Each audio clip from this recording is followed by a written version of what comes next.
ইরানের প্রয়াত নেতা আয়াতুল্লাহ আলী খামেনিকে শোক জানাতে গিয়ে মোটামুটি বিশ্ব দুভাগে ভাগ হয়ে গেল।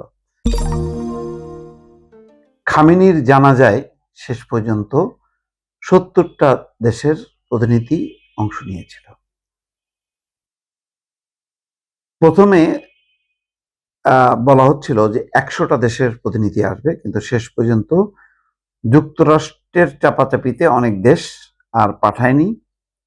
তারা যুক্তরাষ্ট্রের যে ধরনের নির্দেশনা, খবরদারি, তাতে ভয় পেয়েছে, সে কারণে তারা আর প্রতিনিধি পাঠায়নি। তারপরও 70টা দেশের প্রতিনিধি এসছে এবং ইরান বলছে যে হরমুজ প্রণালীতে বন্ধু রাষ্ট্রদের ছাড় দেবে, অর্থাৎ হরমুজ প্রণালীতে যেই তাদের ট্যাক্স বা ফি সেইটা থেকে ছাড় দেবে।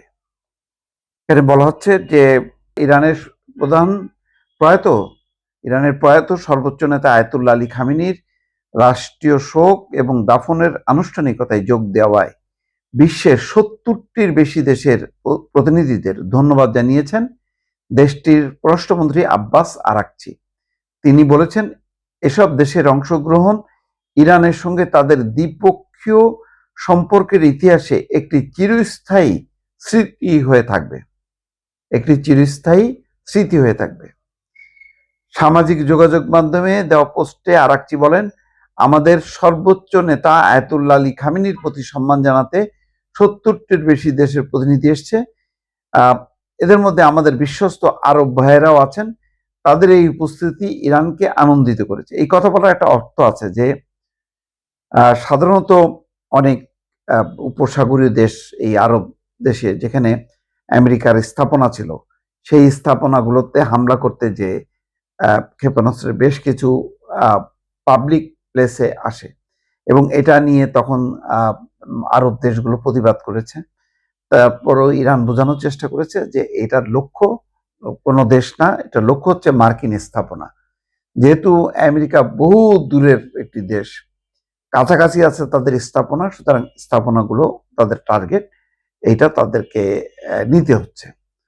তো তখন ধারণা করা হচ্ছিল যে হয়তো সম্পর্কটা টিকবে না, নষ্ট হয়ে যাবে লম্বা সময় ধরে। কিন্তু আয়াতুল্লাহ আলী খামেনির যে শেষকৃত্য অনুষ্ঠানে বা শেষ বিদায় অনুষ্ঠানে সকল আরব দেশেই মোটামুটি তারা অংশ নিয়েছে। এর ফলে ইরান তাদের প্রতি বিশেষভাবে কৃতজ্ঞতা জানাচ্ছে। এখানে চীনে নিযুক্ত ইরানের রাষ্ট্রদূত আব্দুর রেজা রাহমানি ফাজলি জানিয়েছেন, হরমুজ প্রণালী দিয়ে যাতায়াতকারী বাণিজ্যিক জাহাজগুলোর উপর নতুন করে সার্ভিস ফি আরোপ করতে যাচ্ছে তেহরান। তবে চলমান সংকটে যেসব দেশ ইরানের পাশে ছিল সেগুলোকে বিশেষ সুবিধা দেওয়া হবে। তার মানে যুক্তরাষ্ট্র এই ফি চালুর বিষয়টি প্রত্যাখ্যান করলেও ইরান তাদের নিজের সিদ্ধান্তে অটল, তারা করবে এটা।